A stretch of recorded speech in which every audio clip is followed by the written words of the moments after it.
Hello, neighbor. This Thanksgiving, It's a beautiful day in this neighborhood, a beautiful day for a neighbor. Please won't you be my neighbor? it only takes one person We are trying to give the world positive ways of dealing with their feelings. Yeah? Like what? to inspire a world of kindness. There are many things you can do. Based on the true story of the friendship between Mr. Rogers and a cynical journalist. You love broken people like me. Sometimes we have to ask for help, and that's okay. Starring Tom Hanks and Matthew Reese. I think the best thing we can do is to let people know that each one of them is precious. A beautiful day in the neighborhood. Rated PG. Parental guidance suggested. In theaters November 22nd. For tickets and showtimes, go to resources.abeautifulday.movie. This is a production of the Ultimate Homeschool Radio Network. Welcome to the Vintage Homeschool Mom Show. Your host, Felice Gerwitz, is an author, a publisher, and your radio show host. She will encourage, educate, and inspire you with answers to your most pressing questions from homeschool, marriage, parenting, and much more. Felice loves to equip moms to live a Christian life because every moment counts. Be sure to visit her website at mediaangels.com. And here's your host, Felice Gerwitz. Hey everyone and welcome. This is Felice Gerwitz with an episode of Vintage Homeschool Moms. Today we are going to talk about entertaining with kids, and I have a very special guest on the line that I can't wait to introduce to you. And this is episode 381, and if you want today's show notes, if you're traveling and don't have time to take notes, because this is going to be chock full of great information, you can go to vintagehomeschoolmoms.com and look for Entertaining with Kids. And I want to give a great big shout out to our sponsor, and that is A Beautiful Day in the Neighborhood. This is a Sony Affirms film, and it features Tom Hanks, who portrays Mr. Rogers. This is a story of kindness triumphing over cynicism, and the story is based on a true story of a real-life friendship between Mr. Rogers and a journalist. It's going to be available in theaters on November 22nd, but I have already added it to my list of gifts that I'm going to be giving because I was blessed to be able to go to a private viewing, and it was truly a beautiful and I feel life-changing story, mostly for teens and young adults, or older adults should see this. It's a great ministry tool. It really shows the power of forgiveness and really love. You can find out more information at the following website, abeautifulday.movie. That's abeautifulday.movie. And today I have a guest that I can't wait to share with you, and that is Denise Mira, who I met several years ago at a conference here in Fort Myers, Florida, where I live. And Denise, we just hit it off. You are definitely a kindred spirit, and I'm so happy to have you on today. It's an honor to be here, Felice. Well, guys, you can find out more information at Denise, and it's DeniseMira.com, and there you can find the wonderful book that she wrote, as well as so much information. So share a little bit about yourself, Denise. Well, my husband and I, Gregory, have been married we're in our 39th year, just about to celebrate that. We have 5 sons who we homeschooled for over 2 decades. Our 5 sons, and we've got 3 wives in that mix now that they're our best friends. They're our prayer partners. They're awesome, and it's to God's glory. Our 2 youngest are still single, but they are just, all the boys are very entrepreneurial, creative. The homeschooling life really built a DNA in them that is serving them and the community around them, the whole wide world so well. So it's just to God's glory. And so I love writing and encouraging and inspiring parents because you are the superheroes of our culture. You're changing the world. You are revolutionaries, and I'm just honored to be here to help with a little piece of the puzzle in some way. That's wonderful. And we're going to be talking about entertaining with kids, and a lot of times, it's the whole you're to be seen, not heard, and oh my gosh, what are we going to do with the little ones? And not so much maybe in homeschool circles, but still there is that added underlying, layer. I host a lot of the meals at my home, and we would have elderly grandparents and aunts and uncles, and the little ones are like tornadoes. They can come in and just wipe out someone without even meaning to. Although their moms and dads have said to them in the car before they get in the house, please walk because we want to be careful of grandma and grandpa. But you're just so excited because, you want to see what's there. And so it can be stressful. And so we're going to share with you just our combined knowledge here of all the years that I homeschooled, you homeschooled, and we've hosted and entertained. And one of the things that is, really wonderful that I know about Denise, and that is that she's always welcoming people into her home that don't necessarily, aren't related. So you're adding that mix to it. So just share with us, Denise, a little bit about, you're open to having guests come, and then also how you included your children when you started, entertaining. Well, I think the heart of it all is the heart of Jesus that we embrace and that we need to embrace as people of God. And there's always room at the table for one more, as I see it, in the heart of God. And hospitality is a powerful force in our world because the word says it's not good for man to be alone. Mother Teresa said that the greatest poverty is the loneliness of modern day people. And so consequently, as we just sow into this with hospitality, it's not entertaining. I'm not there to make everything perfect and to, maybe I won't make filet mignon and, beef béarnaise or whatever. But when you walk in the door, you're going to feel like you belong. And to me, that's something that hospitality does. And when we do that with our children, and, I didn't have a lot of choice either because I wasn't around relatives.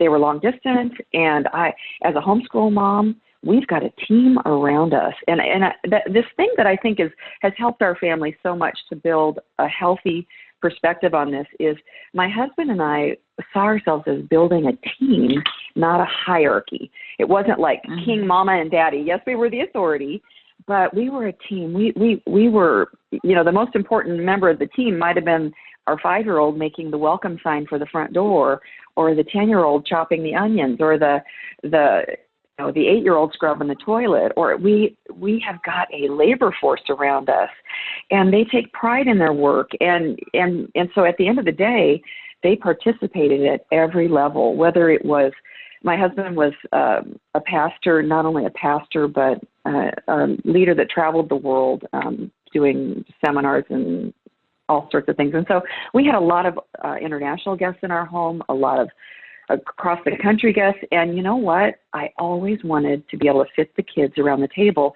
I felt like what they would catch from those men and women that were sitting around the table who loved the Lord, who were veterans in the faith often, even young, I just felt like my kids were going to catch so much just being a part of the conversation. And so it's just been our culture, and it served us so well. I was just telling Felice that I just hugged my kids so tight the other day. They were hosting our church, our house church the other Sunday. And that's the kind of boys now, men that they are. They're men who open their doors and host their own Bible studies and care for the stranger. And so that's wonderful. Kind of. Yeah. And I love it because if you go to Denise's website, it says the hand that rocks the cradle rocks the world. And that is so true. We don't realize how much our kids are really getting, not necessarily from what we're saying, because a lot of times they tune us out, but from what we are presenting to them and that they see.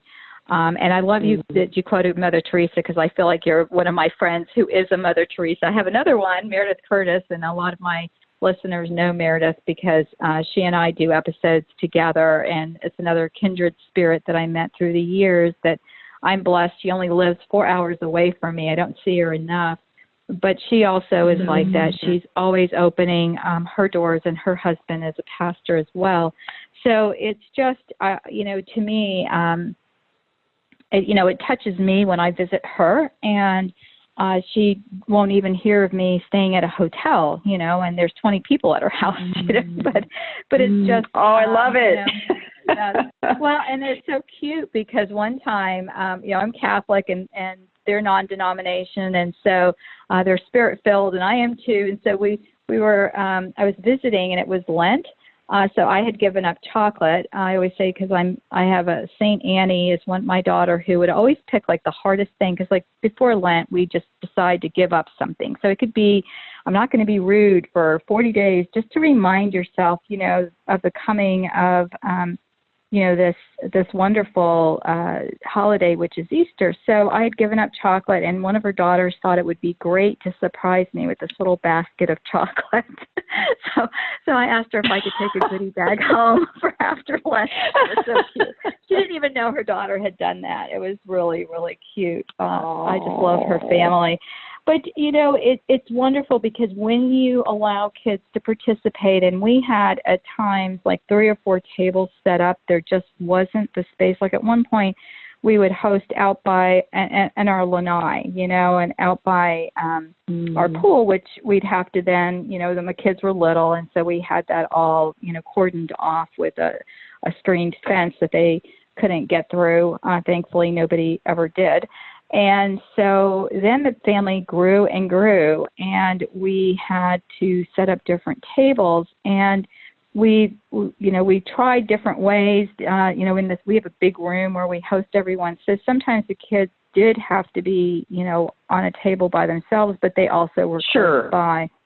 So, we made it super fun, and they had, when they walked in, there were, things that we're going to talk about today. So the first is that you allowed your kids to prepare just help you prepare in every way. So share a little bit about that. So what are some things that they did? Well, everything from, now if we're just talking about guests for a meal, I guess we could combine the both, I guess. With welcome cards, I know it sounds a little bit, it's so big, and they would just take their crayons or their paint and either make signs or little cards to put by our guest bed. They helped with food prep, with clean hands and hairnets. That's something that I'm really picky about. One of my sons was the Caesar salad dressing guy, and he has been now for 15 years, and he still is, and it's from scratch. And I am not into kids being shy. Okay, I know we have quiet children who all different personalities, but they were expected to greet at the door with their up and a happy heart and an outdoor speaking voice, and shake hands. And I think it's just it's that whole thing. There aren't any rules and laws, but I'm just saying I really wanted them. We always hear about homeschoolers not being socialized or whatever, but my kids had the best type of socialization in this way.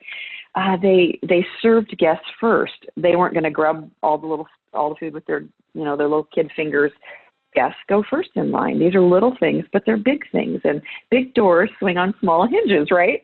If it's a holiday or a birthday, they would help decorate. And yes, my 4-year-old knocked the whole Christmas tree down one day, and I didn't cuss or anything, and I didn't rebuke him, because you know what? When you involve your children, you have to be ready for faux pas, whether they're whatever might come out of their mouths, whatever they might tell on you, whatever they might knock over or break, whatever food, you just have to let it go and say, you know what, and not rebuke them in front of people and shame them. They feel as bad about their faux pas as we do probably. They helped decorate. They helped make homemade decor if we didn't have a lot. They, as I said, were included with the conversations. They helped care for the youngsters because a lot of people bring toddlers or infants, and they just grab these babies. Yuri Brofenbrenner said that in our modern day, kids can graduate from high school, never even touch a baby or change a diaper or get spit up on. And that is a shame. That is a shame. And we're seeing the fruit of that in our culture. But these little boys, and I had all boys, they would grab the babies, help the babies, and help with the babies, and entertain the babies, and drag the babies around and give mommy a break if she was over visiting for dinner. They helped clean up. They helped everything from, I'm big on this because you know what, my boys are some of the hardest workers you're going to find in the universe. And I credit that to raising them with the chore chart and the ability, even as boys, to do dishes and prepare food and clean bathrooms. Their wives thank me all the time because I bet it's. I'm like, I see it. They get up with the babies in the night. This blows my mind what's happening in this generation of homeschool kids, but it's all because I saw them as a part of our team to be successful together. And so then, of course, clean up. And then, I think that really kind of covers it, just the entire scope of things. We base it on their age. I mean, you can't expect a 7-year-old to clean a bathroom perfectly the first or the 10th time. You walk them through things. You don't just bark out orders. And I had a friend, and she homeschooled, but she just barked and barked. And her children she's not relating to her children in these days. And I just think that we can be out of our own insecurity, trying to cover ourselves and make ourselves look wonderful. We shame our children. We give them that look across the table. That has to go away. That's your own insecurity, Mama, and you just need to let that go. It's like something spills. I don't care if it spills in doctor's lap. He'll get over it. What he'll love is the spirit of your family, loving one another, serving one another. And it's a powerful picture. I didn't realize it. Somebody called me back when I was in this season, and they said, Denise, I can't believe you were so concerned that everyone at the table got steak, because we were going to grill steaks, and that was a rare thing. But I wasn't going to feed the guests and give my kid a hamburger. I felt like even if we only got a fourth of a steak or a half of a steak, we are a team. Nobody is valued any less because they're younger or older. And so it's really served us well to build that culture in our home. And it's power. It's power. It really is power. And that is so, telling. It's funny because we grew up, and I know you're married to an Italian, and I am an Italian, but we grew up in an Italian family. I always say, if you want to see our family, just watch. There was a couple of scenes that are probably objectionable, but my big fat Greek wedding, because all you have to do is change the names of the people. Like, we had that brocade couch. My friend and I, she's from France, and my parents are first generation Italian, and we were like crying in the theater when we saw that, because we both turned to each other and we're like, we had that couch. It was covered with plastic till my parents moved to Florida and finally took it off. It's satin brocade. But, it was always everybody helped, everybody brought something, everybody was in the mix. And the kids, too, I have some certain things that I set up for the little ones, and always, because they are so busy. And sometimes there isn't, enough room. And if the weather's nice outside, it's great because we have a big yard and the kids can go out. But there also has to be an adult there keeping an eye on things. So we've had the child up in the tree that got up there just fine. And I'm a freak out grandma when it comes to like things like that. I'm not into sports. My whole family is, and they're all so athletic. And so I've threatened that that tree is going to be cut down someday, because I'm afraid of, they get up so high and then they can't come down. And so it's like the older kids, the parents say, it's better not to tell grandma these things. And I said, yes, it's on the need to know basis, and I do not need to know. So that's one of my rules. So if you have some family rules, we also have a pond out front, and there is a canoe, so you cannot take the canoe out by yourself. So there are some things Sure. that you put into place for your family. But one of the things I have on hand are some crafts that the kids can do that are very easy. And, even if it's like a peel and stick thing, or even having stickers, because, it's funny, I've kept all these stickers through the years, and my daughter was saying to me, as I've unloaded stuff on her, she said, Mommy, the stickers don't stick anymore. We've had to use, glue to put them out, because you save these things, and you say, oh, I can't use these because they're special. Well, you just need to use them. And, it's amazing what you can do with construction paper, and you can make all of these, great, cut them in strips, cut them, if it's Christmas, it's going to be red and green. Yeah. If it's Thanksgiving, it's orange and brown. And just give them tape, paper and tape, or show them how the boys and the girls how to make, the airplanes, the paper airplanes. And then guess what happens? The parents get involved. And in our family, the parents are in their 30s, so then the dads get involved, and who's going to be, making the better paper airplane. It's really hilarious that they're all involved in these things. And the moms and I, we look at each other. My one niece is an attorney, and she gets involved with the guys. We always laugh, that she's not going to sit back. But it's just wonderful. It's wonderful to see everyone participating and feeling like they are part of the family. And because we are Italian, and it's funny, my sister-in-laws always insist on lasagna. They don't care about turkey or a roast or anything like that.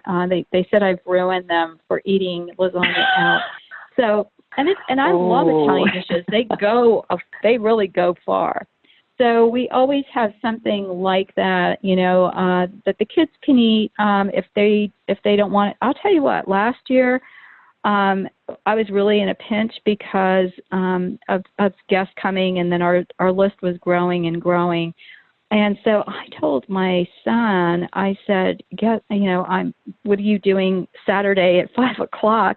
And I had him go pick up a big tray of Chick-fil-A, and we just refrigerated it, made sure I had room, and that's what we served, as part of the meal. And the kids were delighted, and the moms were like, why didn't we do this years before? So I always wanted to make everything from scratch, and I think that is where you sometimes bog down as moms, right? We've got to make our signature dish, and, for me it's the lasagna or whatever that is for you. So I can't do it the week of Thanksgiving or Christmas, Denise. That lasagna is made sometime in October, and it's put in the freezer so that when it comes time, I can pull it out and guess what? Spend more time with the kids. And you know what? So true. Isn't that great? As far as so cleanup true. goes, I have, we call them the cleaning crew. One of my sister-in-laws, she just stays later with her kids, and they just made sure all the chairs were folded and everything, tables were torn down. And, I have a couple of podcasts I've recorded about how through the years I've added to what I have, like everything at this point in my life, because, I'm going on, this year we celebrated 40 years, so we're really close in that. But same as you, I can't just go to the store. I'm going to buy all Thanksgiving tablecloths or all Christmas or whatever that is. But through the years, I would wait till sales, and guess what? They had similar, fall leaves are pretty much, interchangeable. And so I have all cloth things, and then we had one set of kind of like a, not cream, but like a golden color that goes with any holiday. And I've got red napkins that go with any holiday. And so, we interchange those things. And so they would even start a load of laundry for me. It was amazing how everyone helped, and the kids pitched in, and it was great. One thing I wanted to share, too, we did have name tags for the table because we had elderly people that needed to be seated. It was sometimes difficult to get them in their seat because we had a fall one year, and so that was precariously, organizing things since then. And so, we wanted to put them at the end where it would be easy for them to either get up if they wanted to. And we did buffet, which was, again, like you did, and we started with the oldest instead of going to the youngest. Of course, the little ones, mom got their stuff, and we allowed the parents to go through and help their kids. And then sometimes we would start with the youngest depending on who was here. And like the name cards, we just kept from year to year. The little kids helped me with them, or I printed them on the computer one year.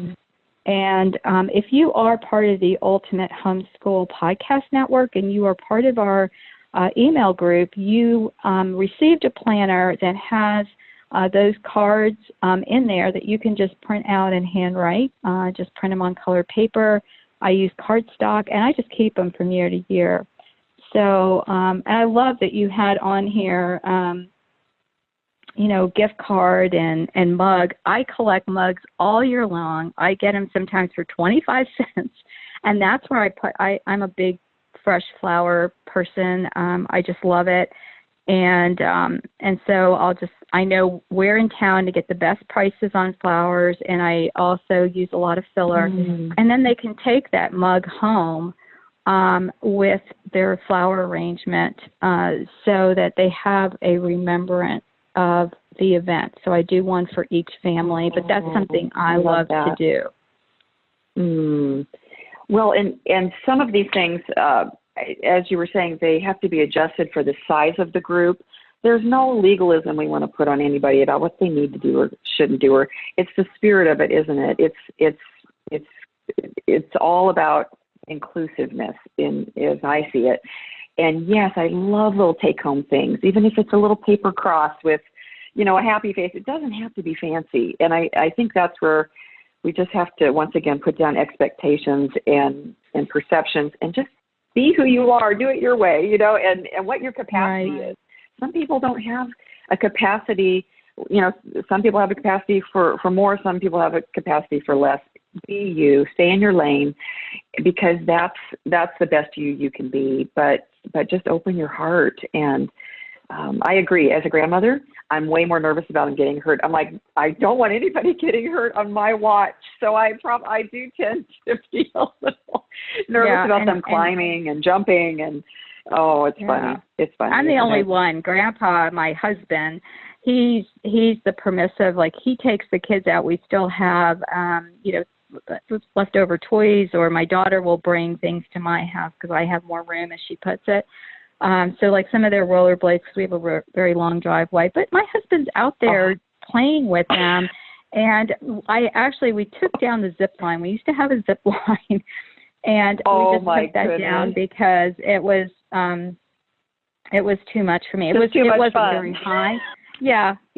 Well, the kids got out there without the adults. So that's like a no-no. So like I said, there's just safety things you want to consider, but allowing the kids to help. I just know, we're two moms who have been through the times where, everything, like plates fell. One year, my mother-in-law insisted that we not use glass plates and we use, these paper. Well, I went and got some really pretty paper plates, but they apparently weren't very strong. And my poor husband, of all people, to have his entire plate, implode in his hands, and down his shirt and turkey and gravy and everything. And so he was really cute afterwards, and he goes, let's go get a set of plates. And we ended up with clear. Again, you can get them, like you said, at any thrift store, like just 25 cents each. They're just clear so that you can use them for any holiday. And awesome. and they work well. And so if they break, they were 25 cents each, and we'll just great. Have, stuff ready. Denise, it has been a pleasure. Again, you guys visit her website at Denise Mira, DeniseMira.com. And I also will have links on this podcast post for some of the things that Denise would like you to know about or have on her site. And then Denise is also airing another episode with me coming up And that is episode 382. Again, it's on vintage homeschool moms, and it's stress-free holidays. She had some great recommendations and suggestions, and so you're going to want to look for that. It should air, a few days after this one, so be looking for that on Vintage Homeschool Moms as well. Take care, friend. God bless, and I just pray that your holidays are amazing. Thanks for tuning in to the Vintage Homeschool Mom Show. Visit Felice at MediaAngels.com and TheVintageHomeschoolMoms.com. Vintage Homeschool Moms is a production of the Ultimate Homeschool Radio Network.